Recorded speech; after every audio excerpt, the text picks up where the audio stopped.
ഇന്ന് നമ്മൾ ഡിസ്കസ് ചെയ്യാൻ പോകുന്നത് 9th ക്ലാസ്സിൻ്റെ കെമിസ്ട്രിയിലെ 3ാമത്തെ ചാപ്റ്ററായിട്ടുള്ള കെമിക്കൽ ബോണ്ടിങ്.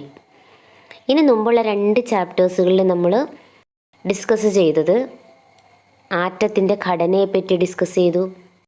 അതിനകത്തുള്ള സബ് അറ്റോമിക് പാർട്ടിക്കിൾസ് ഏതാണെന്ന് പഠിച്ചു, അതിൻ്റെ ചാർജുകളെ പറ്റി പഠിച്ചു അല്ലേ.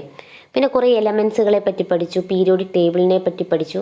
അപ്പം നമുക്ക് ഒരുവിധം അറിയാം എലമെൻറ്റ്സ് എന്താണെന്നറിയാം അല്ലേ. അപ്പോൾ ഇതിൽ എലമെൻറ്റുകൾ എന്താണ്? ഓക്സിജൻ, ഹൈഡ്രജൻ, കാർബൺ, പൊട്ടാസ്യം, അങ്ങനെയുള്ള എലമെൻറ്റുകൾ എന്താണെന്ന് നമുക്കറിയാം അല്ലേ. തന്നെയല്ല നമ്മൾ 8th പഠിച്ചിട്ടുണ്ട് എലമെൻറ്റുകളും കോമ്പൗണ്ടുകളും ഒക്കെ എന്താണെന്ന്.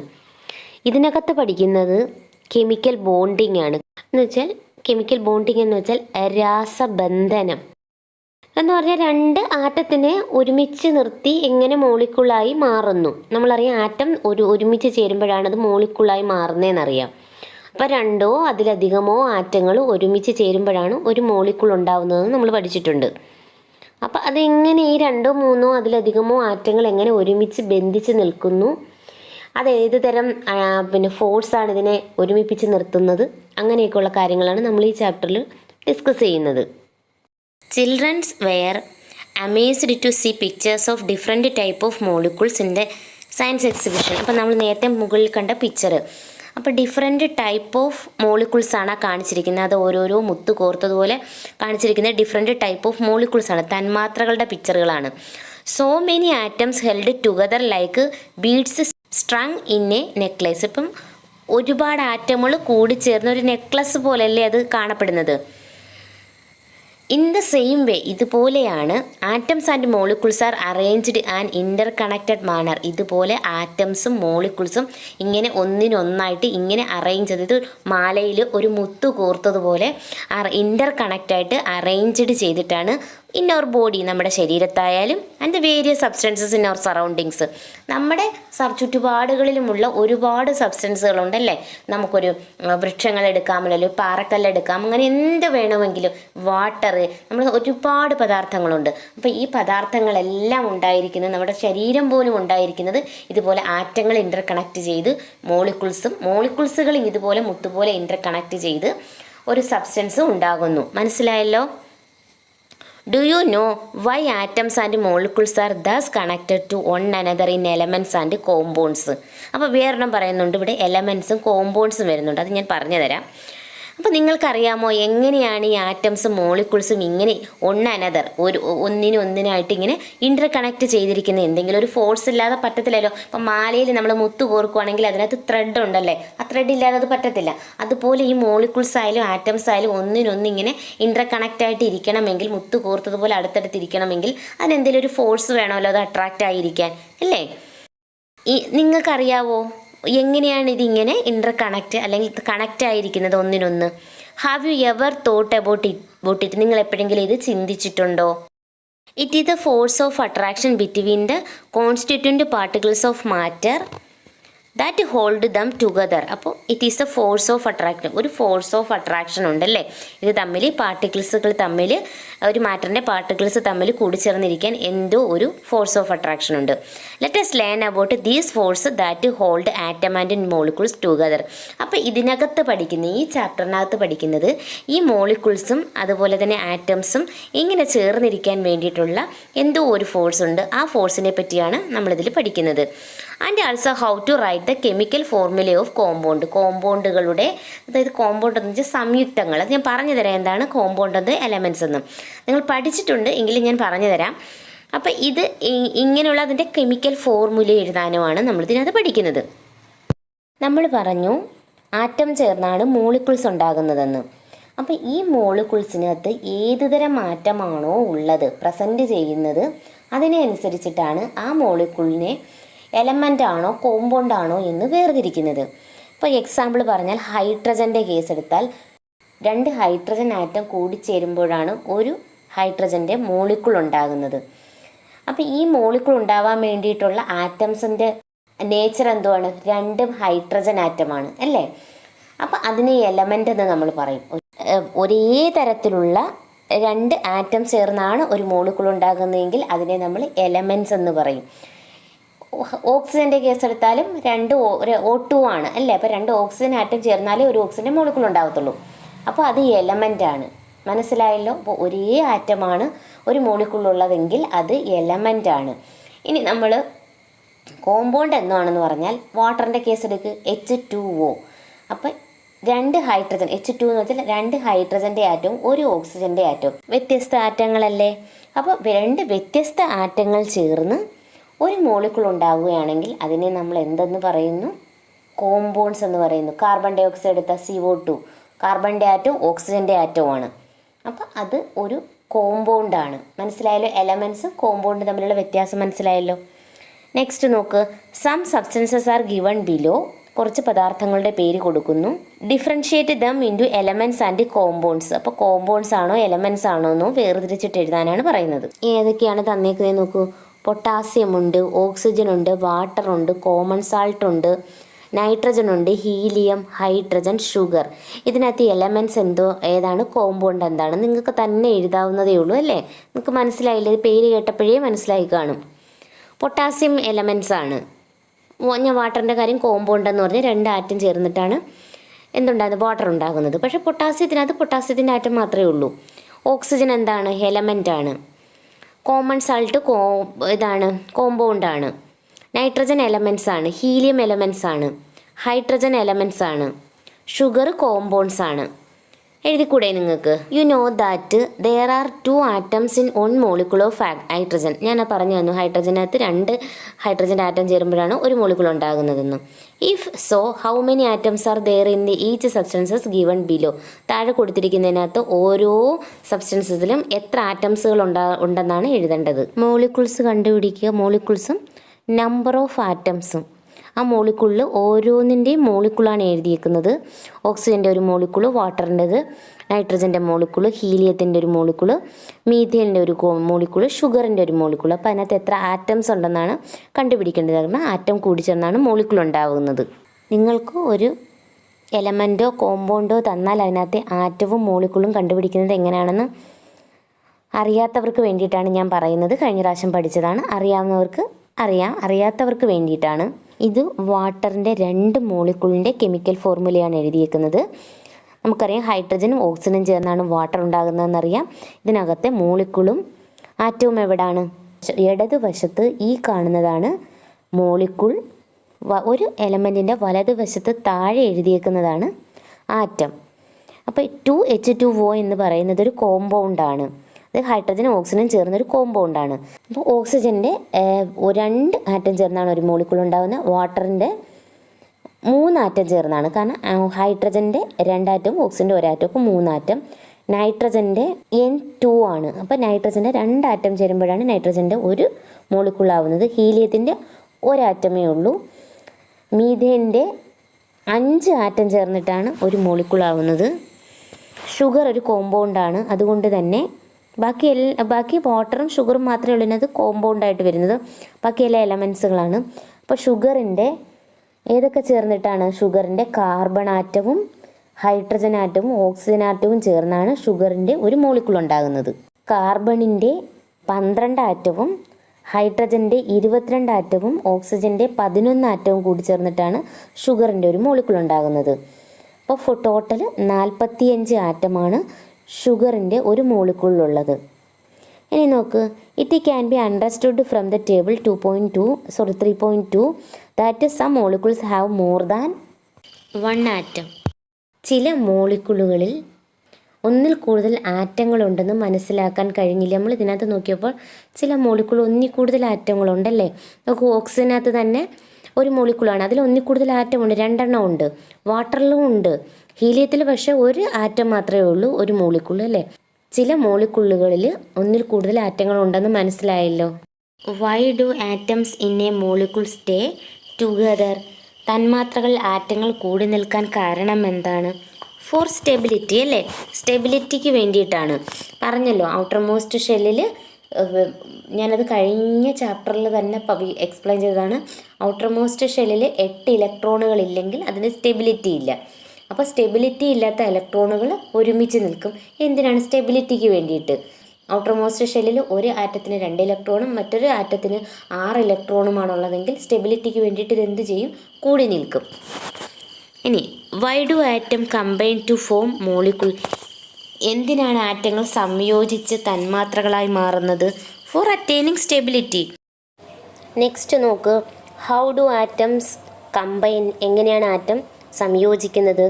Through chemical bonding. Do all atoms combine in the same way? No. ഒരേപോലെയാണോ ആറ്റംസുകൾ കമ്പൈൻ ചെയ്യുന്നത്? അല്ല. Do all atoms combines with other atom? മറ്റുള്ള ആറ്റങ്ങളുമായിട്ട് ഒരു ആറ്റം കമ്പൈൻ ചെയ്യാറുണ്ടോ? യെസ്, ഉണ്ടല്ലേ.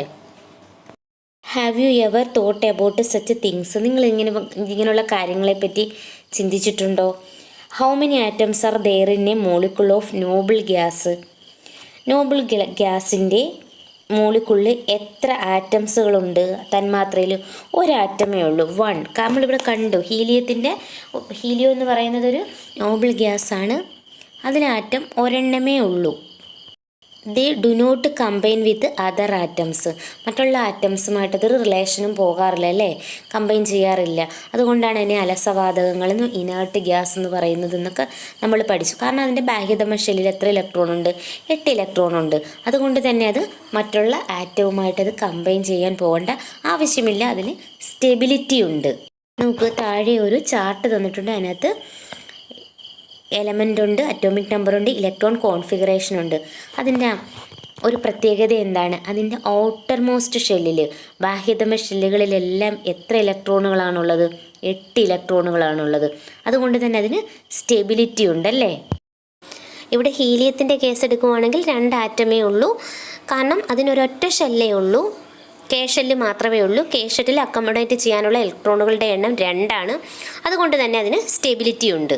How many electrons are there in the outermost shell of the noble gas except helium? ഹീലിയത്തിന് 2 ഉള്ളെന്ന് നമുക്കറിയാം. കാരണം ഒരൊറ്റ ഷെല്ലേ അതിനുള്ളൂ. അതുകൊണ്ട് തന്നെ ആ ഒരു ഷെല്ലിൽ 2 ഉൾക്കൊള്ളാൻ പറ്റത്തുള്ളൂ. അതുകൊണ്ട് അത് സ്റ്റേബിളാണ്.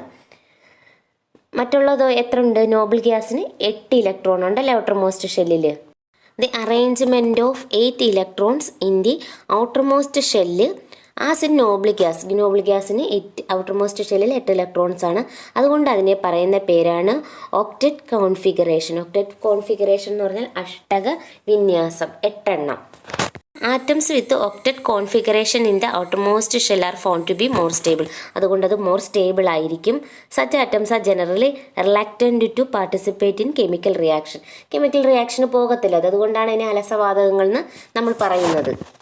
Therefore, noble gases are also called inert gases. അതുകൊണ്ട് നോബിൾ ഗ്യാസസിനെ പറയുന്ന പേര് ഇനേർട്ട് ഗ്യാസസ് എന്നാണ്. ഞാൻ പറഞ്ഞു തന്നിട്ടുണ്ട്, ഇനേർട്ട് ഗ്യാസസ് എന്നാണ് അലസവാതകം. The atomic number of helium is 2. The maximum number of electron that can be accommodated in the first shell of helium is also 2. ഒരൊറ്റ ഷെല്ലേ ഉള്ളൂ. അതിനകത്ത് അക്കോമഡേറ്റ് ചെയ്യേണ്ട ഇലക്ട്രോണിൻ്റെ എണ്ണവും 2 ആണ്. പിന്നെ അതിനൊരു കെമിക്കൽ റിയാക്ഷന് പോകേണ്ട ആവശ്യമില്ല.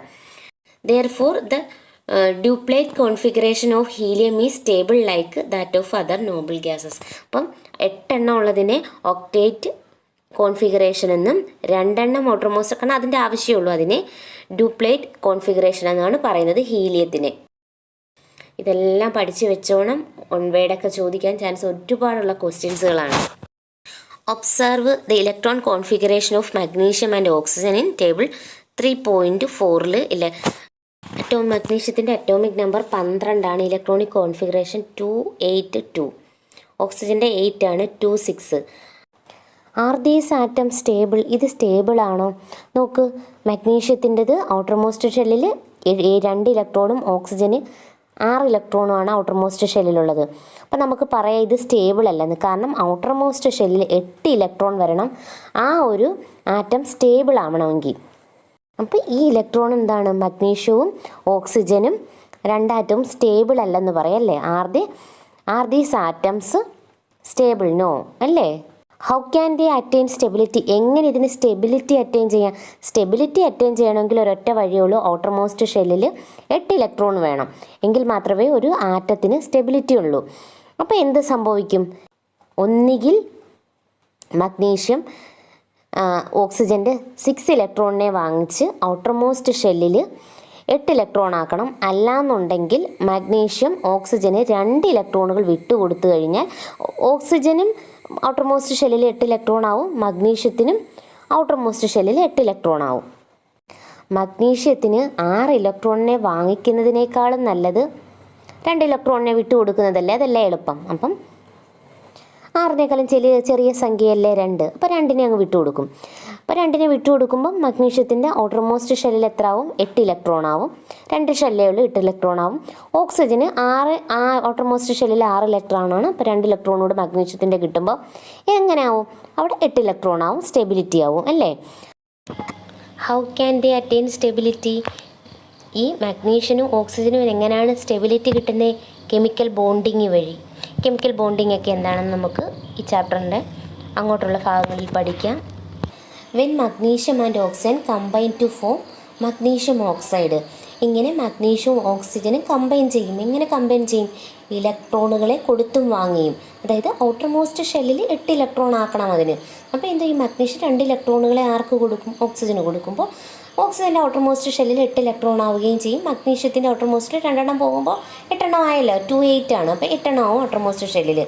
അങ്ങനെ അത് കമ്പൈൻ ചെയ്ത് മഗ്നീഷ്യം ഓക്സൈഡായി മാറും by means of chemical bonding. അപ്പോൾ ഇങ്ങനെ ഇലക്ട്രോണുകളെ വിട്ടുകൊടുക്കുകയും വാങ്ങുകയും ചെയ്യുന്നത് ഇനി പറയുന്ന പേരാണ് കെമിക്കൽ ബോണ്ടിങ്. അങ്ങനെ ആറ്റത്തിന് സ്റ്റെബിലിറ്റി കിട്ടുകയും ഒക്ടേറ്റ് കോൺഫിഗറേഷനായി മാറുകയും ചെയ്യും. ഒക്ടേറ്റ് കോൺഫിഗറേഷൻ എന്ന് പറഞ്ഞാൽ ബാഹ്യതമ ഷെല്ലിൽ 8 ഇലക്ട്രോൺ ആവുകയും ചെയ്യും.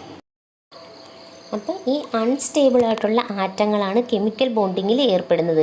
എന്തിനു വേണ്ടിയിട്ടാണ്? സ്റ്റെബിലിറ്റി കിട്ടാൻ വേണ്ടിയിട്ട്. അപ്പോൾ മഗ്നീഷ്യത്തിൻ്റെയും ഓക്സിജൻ്റെയും കേസ് എടുത്താൽ അതൊരു അൺസ്റ്റേബിൾ ആറ്റമാണ്.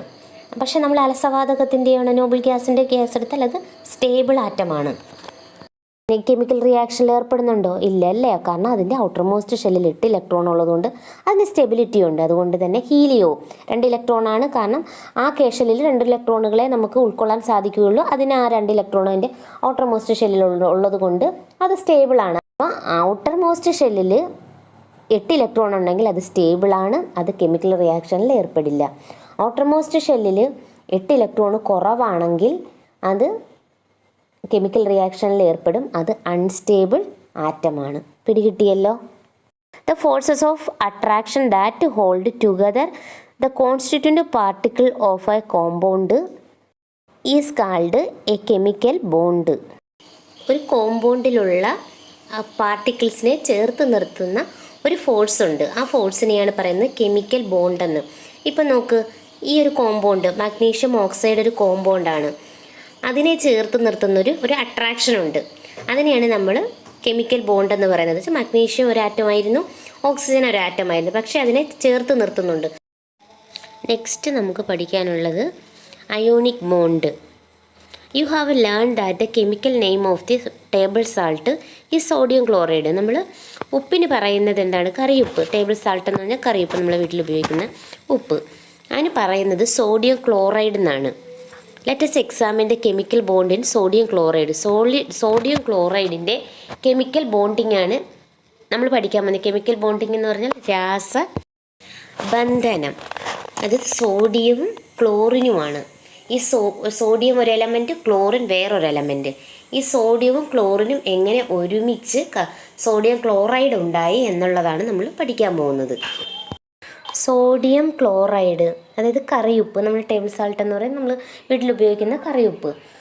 ഈ കറിയുപ്പ് എങ്ങനെ, ഇപ്പോൾ കറിയുപ്പ് സോഡിയവും ക്ലോറിനും ചേർന്നാണ് കറിയുപ്പ് ഉണ്ടായത്, ഒരു കോമ്പൗണ്ടാണ്.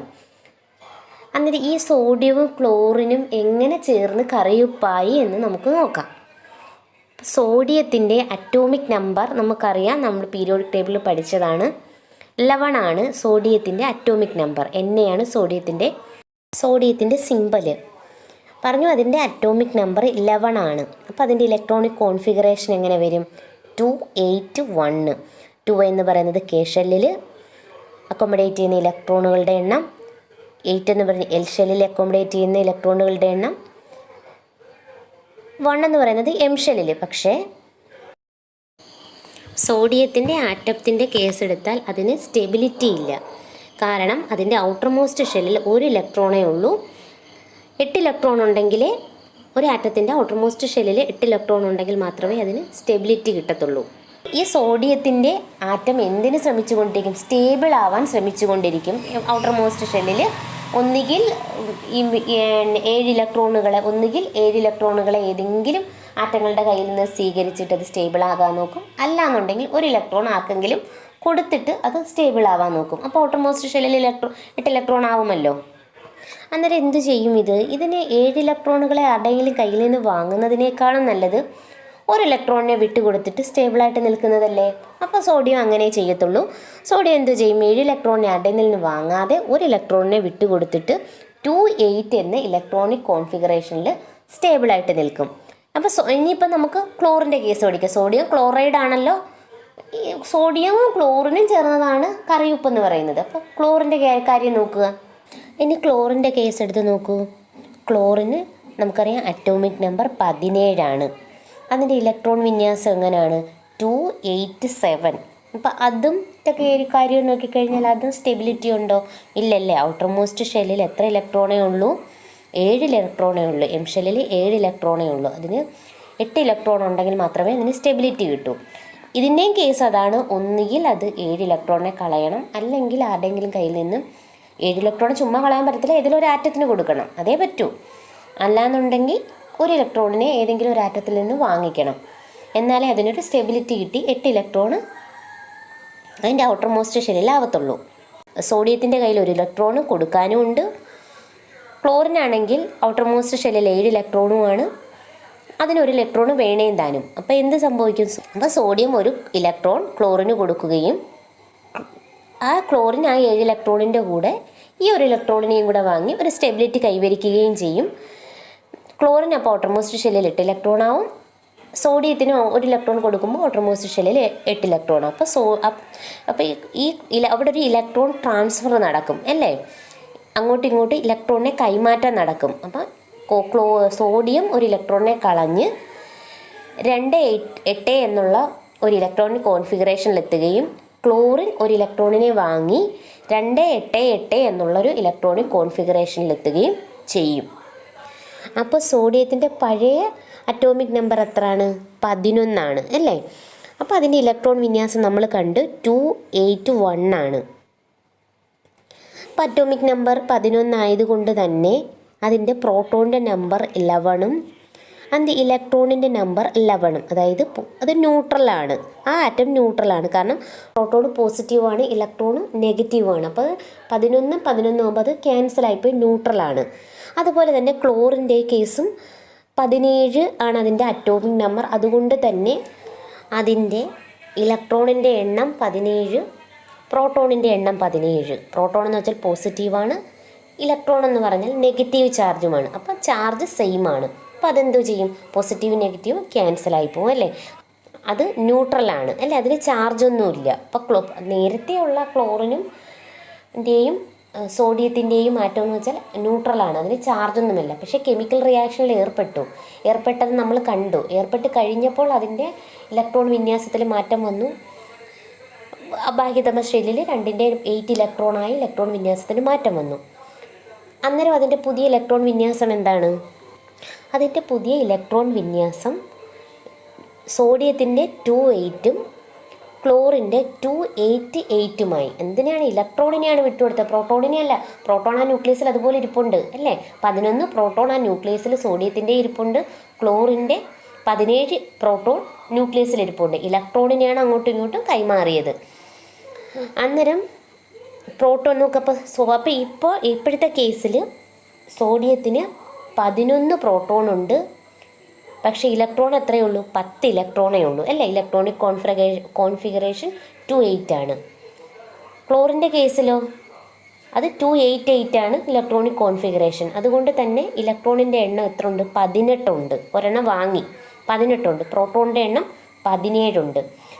എന്താണ്? ഇലക്ട്രോണിനെ വിട്ടുകൊടുക്കുക ചെയ്തത്. വിട്ടുകൊടുത്തപ്പോൾ നോക്ക്, പ്രോട്ടോൺ 11ഉം ഇലക്ട്രോൺ 10ഉം. അപ്പോൾ ഏതാണ്?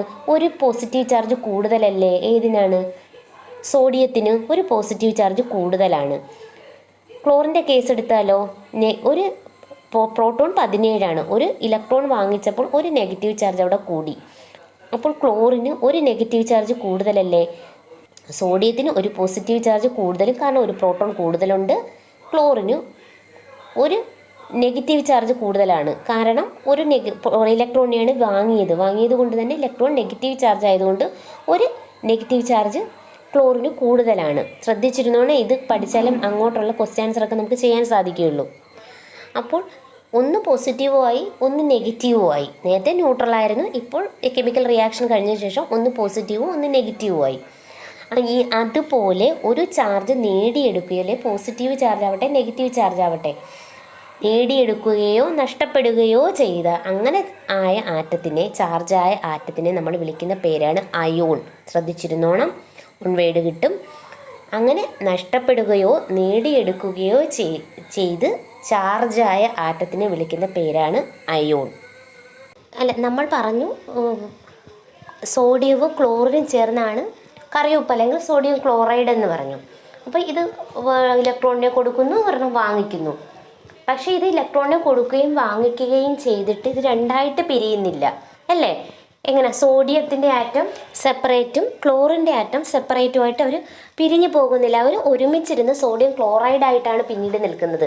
അതെന്തുകൊണ്ടെന്നാൽ സോഡിയം എന്ന് പറയുന്നത് നമ്മൾ പറഞ്ഞു ആറ്റം വിട്ടു കൊടുത്തിട്ട് പോസിറ്റീവായി, ക്ലോറിൻ ആറ്റം വാങ്ങിച്ച് നെഗറ്റീവ് അയോണായി. അപ്പം ഈ പോസിറ്റീവും നെഗറ്റീവും തമ്മിൽ അട്രാക്റ്റ് ആവുമെന്ന് നമ്മൾ പറഞ്ഞു. അപ്പോൾ ഈ പോസിറ്റീവായിട്ടുള്ള സോഡിയത്തിൻ്റെ ആറ്റവും നെഗറ്റീവായിട്ടുള്ള ക്ലോറിൻ്റെ ആറ്റവും തമ്മിൽ അട്രാക്ഷൻ ഉള്ളത് കൊണ്ടാണ്, പോസിറ്റീവും നെഗറ്റീവും തമ്മിൽ അട്രാക്റ്റ് ആയതുകൊണ്ട് അത് സെപ്പറേറ്റ് ആയിട്ട് പിരിയാതെ സോഡിയം ക്ലോറൈഡായിട്ട് തന്നെ നിൽക്കുന്നത്. മനസ്സിലായല്ലോ? അപ്പോൾ സോഡിയവും ക്ലോറിനും ചേർന്ന് സോഡിയം ക്ലോറൈഡ് ഉണ്ടായത് ഒരു കെമിക്കൽ ബോണ്ടിങ് ആണ്. ഇപ്പോൾ നമ്മൾ ഇതുവരെ പഠിച്ചു, അയോൺ വരെ പഠിച്ചു. ഇതിവിടെ നിൽക്കട്ടെ, ഇനി നമുക്ക് ടെക്സ്റ്റിലോട്ട് പോകാം. ഇത്രയും ഞാൻ പറഞ്ഞത് നിങ്ങൾക്ക് മനസ്സിലായ സ്ഥിതിക്ക് നിങ്ങൾക്ക് ഇത് ഈസി ആയിട്ട് പൂരിപ്പിക്കാം. ഇതെന്നല്ല, വേറെ ഏത്, ഇപ്പോൾ സോഡിയം ക്ലോറൈഡ് ആയിരിക്കത്തില്ല എക്സാമിന് ചോദിക്കുന്നത്, വേറെ ഏതെങ്കിലും രണ്ട് കോമ്പൗണ്ടിൻ്റെ കാര്യം ചോദിച്ചാലും നിങ്ങൾക്ക് ഈസി ആയിട്ട് ഇത് ഫില്ല് ചെയ്യാൻ സാധിക്കും.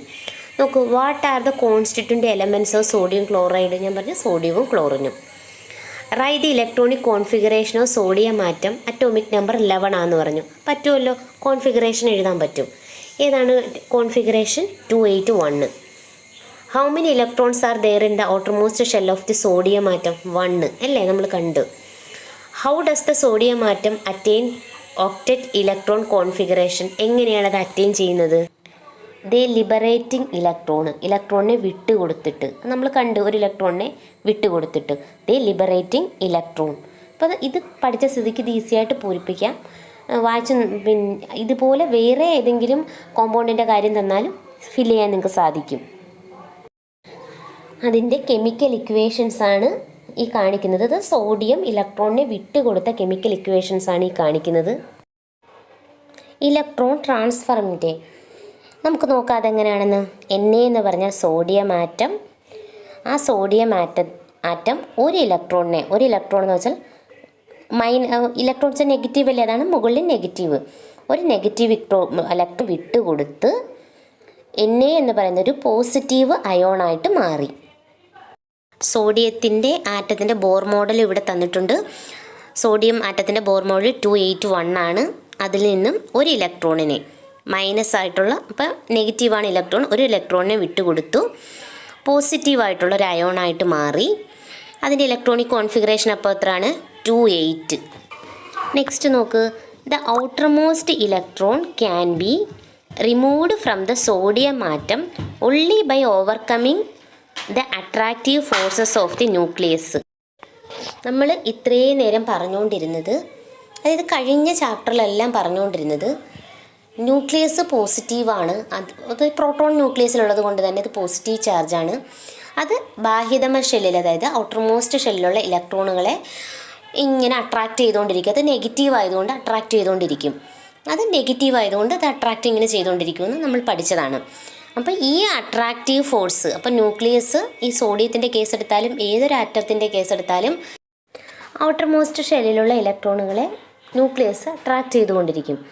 ഒരു ആറ്റം സ്റ്റേബിൾ ആവാൻ വേണ്ടിയിട്ട് 1, 2, 3, 4 എത്ര ഇലക്ട്രോണുകളെ വിട്ടുകൊടുക്കണമെങ്കിൽ ഈ ന്യൂക്ലിയസിൻ്റെ അട്രാക്റ്റീവ് ഫോഴ്സിനെ മറികടന്നിട്ട് മാത്രമേ വിട്ടുകൊടുക്കാൻ സാധിക്കുകയുള്ളൂ.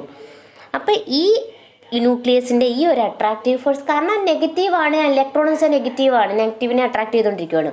അപ്പോൾ ഇങ്ങനെ ഈ ഒരു അട്രാക്റ്റീവ് ഫോഴ്സിനെ ഓവർകം ചെയ്ത് ഇലക്ട്രോണിനെ റിമൂവ് ചെയ്യുന്ന ആ ഒരു ഫോഴ്സ് ഉണ്ടല്ലോ, ഒരു എനർജി വേണം അതിന്. ആ ഒരു ഈ ന്യൂക്ലിയസിലുള്ള ഈ പോസിറ്റീവ് അല്ലെങ്കിൽ ന്യൂക്ലിയസിലുള്ള ആ ഒരു അട്രാക്റ്റീവ് ഫോഴ്സിനെ മറികടന്ന് ഈ ഇലക്ട്രോണിനെ വിട്ടുകൊടുക്കണമെങ്കിൽ അതിനൊരു എനർജി ആവശ്യമാണ്. ഈ എനർജിയെ പറയുന്ന പേരാണ് ionisation energy or ionisation enthalpy. പിടികിട്ടിയല്ലോ? The energy required for this, ഈ റിമൂവലിന്, അതായത് ഇലക്ട്രോണിനെ വിട്ടുകൊടുക്കാൻ വേണ്ടിയിട്ട് ഏതിൽ നിന്നാണ്? ഈ ന്യൂക്ലിയസിൽ നിന്നുള്ള അട്രാക്റ്റീവ് ഫോഴ്സിനെ മറികടന്ന് ഇലക്ട്രോണിനെ വിട്ടുകൊടുക്കാൻ വേണ്ടിയിട്ടുള്ള ആ ഒരു എനർജി ആവശ്യമാണ്. ആ എനർജിയാണ് ഏതാണ്? Ionisation energy or ionisation enthalpy. പിടികിട്ടിയല്ലോ? നോക്ക്, അതൊരു ബോക്സിൽ കൊടുത്തിട്ടുണ്ട്. ഇപ്പം ഇതിന് മേളിപ്പം ഞാൻ വായിച്ചത് ഏതിൻ്റെ കേസിൽ വെച്ചിട്ടാണ് എക്സാമ്പിൾ പറഞ്ഞത്?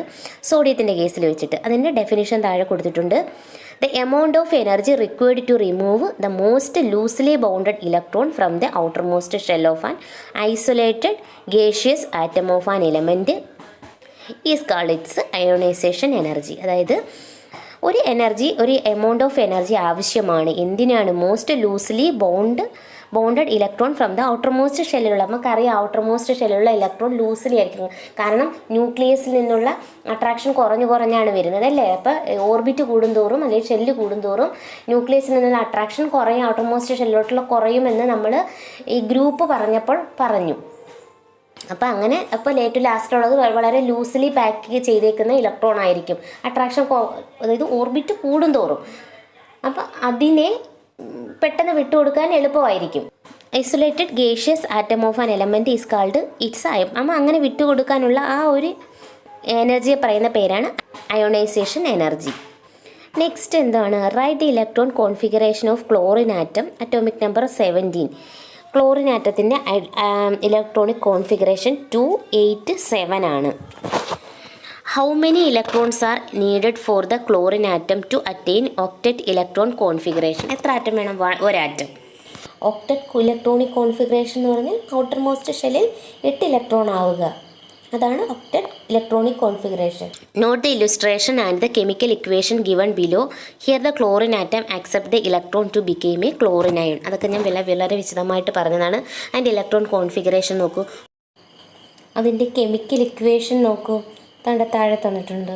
ക്ലോറിൻ ആറ്റം ഉണ്ടായിരുന്നു, അതിനെന്ത് കൂടിച്ചേർന്നു? ഇലക്ട്രോൺ വന്നിട്ട് അതെന്തായി മാറി? നെഗറ്റീവ് അയോണായിട്ട് മാറി. സോഡിയം അതുപോലെ തന്നെ എന്തായി മാറി? പോസിറ്റീവ് അയോണായിട്ട് മാറി. പിന്നെ വേറൊന്ന്, ഈ ഔട്ടർ മോസ്റ്റ് ഷെല്ലിനെ പറയുന്ന പേര് വാലൻസ് ഷെല്ലെന്നും പറയാറുണ്ട്, മറക്കല്ലേ. ഇവിടെ അതിൻ്റെ ബോർ മോഡലും കൊടുത്തിട്ടുണ്ട്. വേറൊന്നുമല്ല, ക്ലോറിൻ ആറ്റമായിരുന്നു. അത് ഒരു നെഗറ്റീവ് ഇലക്ട്രോണിനെ, അല്ലെങ്കിൽ ഇലക്ട്രോൺ നെഗറ്റീവ് ആണെന്നറിയാം, നെഗറ്റീവ് ഇലക്ട്രോണിലെ ഒരു ഇലക്ട്രോണിനെ സ്വീകരിച്ചിട്ട് നെഗറ്റീവ് അയോണായിട്ട് മാറി. Energy is released when atom became negative ions by accepting electrons. This energy differences is called electron gain enthalpy. അപ്പോൾ ഇലക്ട്രോൺ ഗെയിൻ എൻതാൽഫി എന്ന് പറഞ്ഞാൽ എന്താണ്? ഈ energy is released when atom became negative ion by accepting electron. അപ്പോൾ ഇലക്ട്രോണിനെ accept ചെയ്തുകൊണ്ട്, ഇപ്പം നമ്മൾ ക്ലോറിൻ്റെ കേസ് പറഞ്ഞു, ഇലക്ട്രോണിനെ അക്സെപ്റ്റ് ചെയ്തുകൊണ്ട് ആ ഒരു ആറ്റം നെഗറ്റീവായി മാറും അല്ലേ? എങ്ങനെയാണ് ഇലക്ട്രോണിനെ അക്സെപ്റ്റ് ചെയ്യുന്നത്, അതെങ്ങനെയാണ് നെഗറ്റീവായി മാറുന്നതെന്നൊക്കെ ഞാൻ പറഞ്ഞു. അപ്പോൾ ആ ആറ്റം നെഗറ്റീവായി മാറുമ്പോൾ ഒരു എനർജി അതിനു വേണ്ടി റിലീസ് ചെയ്യും. അതിനെയാണ് പറയുന്നത് ഇലക്ട്രോൺ ഗെയിൻ എൻതാൽഫി. അപ്പോൾ ഇലക്ട്രോൺ ഗെയിൻ ചെയ്തുകൊണ്ടല്ലേ, അതുകൊണ്ട് ഇലക്ട്രോൺ ഗെയിൻ എൻതാൽഫി എന്ന് പറയുന്നു. അത് തന്നെയാണ് താഴെ കൊടുത്തിരിക്കുന്നത് ബോക്സിൽ. Electron gain enthalpy is the energy released when an electron is added to a neutral gaseous atom. Neutral അല്ലായിരുന്നോ? അതായത് നമ്മൾ ക്ലോറിൻ്റെ കേസ് എടുത്തപ്പോൾ ക്ലോറിനാണ്, ഇവിടെ നമ്മൾ സോഡിയം ക്ലോറൈഡ് പറഞ്ഞപ്പോൾ ക്ലോറിനാണ് ഇലക്ട്രോണിനെ അക്സെപ്റ്റ് ചെയ്തത്. അത് ന്യൂട്രൽ ആറ്റം ആയിരുന്നു, കാരണം പ്രോട്ടോണിൻ്റെയും ഇലക്ട്രോണിൻ്റെയും എണ്ണം ഈക്വൽ ആയിരുന്നു, അതുകൊണ്ട് തന്നെ ന്യൂട്രൽ ആയിരുന്നു. അതായത് നിർവീര്യമായ ഒരു വാതക ആറ്റത്തിലേക്ക് ഇലക്ട്രോൺ വന്നു ചേർന്ന് ആ ഒരു ആറ്റം നെഗറ്റീവായിട്ട് മാറുന്നു. ഈ ഒരു പ്രവർത്തനത്തിന് പുറത്തുവിടുന്ന ഊർജത്തെയാണ് ഇലക്ട്രോൺ ആർജിത എൻതാൽഫി എന്ന് വിളിക്കുന്നു. അതിനെ നമ്മൾ എങ്ങനെയാണ് ഇംഗ്ലീഷിൽ പറയുന്നത്? Electron gain enthalpy. Analyse the illustration 3.3. Regarding electron transfer and arrangement of electron in the shell, electron in shells in each atom during the formation of sodium chloride. ഇതിൻ്റെ ഇക്വേഷൻസ് ബേസ് ഞാൻ പറഞ്ഞു തന്നു. അതിൻ്റെ ബോർ മോഡൽ നോക്ക്. Sodium ആറ്റമാണിത്, ഇത് chlorine ആറ്റമാണ്. Plus ഇട്ടിരിക്കുന്നത് കണ്ടോ? അപ്പോൾ സോഡിയവും ക്ലോറിനും ചേർന്ന് സോഡിയം ക്ലോറൈഡ് ഉണ്ടാകുന്നു. അപ്പോൾ സോഡിയം ക്ലോറൈഡിൻ്റെ നോക്ക്, സോഡിയത്തിൻ്റെത് പോസിറ്റീവ് അയോണും ക്ലോറിൻ്റെത് നെഗറ്റീവ് അയോണുമാണ്. കാരണം സോഡിയം ഒരു ഇലക്ട്രോണിനെ കൊടുത്തു, ബാഹ്യ തമശലിൽ 8 ഇലക്ട്രോണാക്കി, അതുകൊണ്ട് ഇത് പോസിറ്റീവ് അയോണായി മാറി. ക്ലോറിൻ ഒരു ഇലക്ട്രോൺ സോഡിയത്തിൽ നിന്ന് സ്വീകരിച്ചിട്ട് ബാഹ്യ തമശലിൽ 8 ഇലക്ട്രോണാക്കി മാറ്റി, അതിനും ഒരു സ്ഥിരത കൈവന്നു. പക്ഷേ ഇത് രണ്ടും വിട്ടുപോകാത്ത കാരണം എന്ന് പറഞ്ഞാൽ ഒന്ന് പോസിറ്റീവും ഒന്ന് നെഗറ്റീവുമാണ്. പോസിറ്റീവ് നെഗറ്റീവ് അട്രാക്റ്റ് ചെയ്യും, അതുകൊണ്ട് അത് അങ്ങോട്ടും ഇങ്ങോട്ടും വിട്ടുപോകത്തിൽ ഒരുമിച്ച് നിൽക്കത്തേ ഉള്ളൂ. മനസ്സിലായല്ലോ? Note the formation of sodium ion from sodium atom and chlorine ion from chlorine atom after the chemical reaction. Chemical റിയാക്ഷന് ശേഷം സോഡിയം അയോണും, അതായത് സോഡിയം പോസിറ്റീവായതും ചാർജ് ഉള്ളതിനെ അപ്പം ഇങ്ങനെ ഇലക്ട്രോൺ വിട്ടുകൊടുക്കുകയോ നേടിയെടുക്കുകയോ ചെയ്ത് ആ ഒരു ആറ്റം ചാർജ് ഉള്ളതായി മാറുന്നതിനെയാണ് നമ്മൾ അയോണുകൾ എന്ന് പറയുന്നത്. അയോൺ ചാർജ് ഇല്ലെങ്കിൽ അത് ന്യൂട്രൽ ആറ്റമാണ്, ചാർജ് ഉണ്ടെങ്കിൽ അത് അയോണാണ്.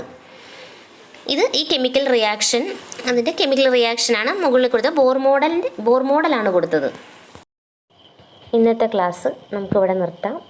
നെക്സ്റ്റ് ക്ലാസ്സിൽ നമുക്ക് ഇലക്ട്രോൺ ഡോട്ട് ഡയഗ്രാം പഠിക്കാം. Okay, thank you so much.